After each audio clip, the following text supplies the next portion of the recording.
السلام عليكم. اليوم غادي نشارك معكم وصفة طبيعية بزاف اللي كيستعملوها في حالة الزكام عند الأطفال الصغار، ولكن قبل ما نبدا المهم بغيت نقول لكم بأن الوصفة هذه ماشي للأكل وماشي للشرب، فقط الاستعمال الخارجي.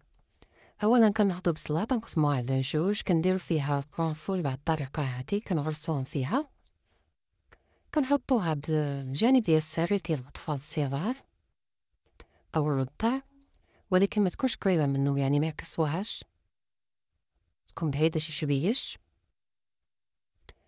وطبعا خصك تحطها بالليل وفي الصباح كتزول، في الصباح كتزولها كتكون جمعات كاع الفيروسات.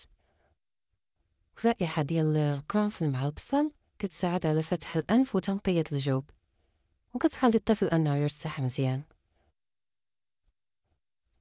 كنعصرو شي البصل ومكنعطيوش هاد الخليط هذا للشرب أبدا، خصوصا للرضع.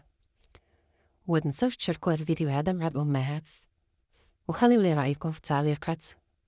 شكون اللي فايتلو جربها؟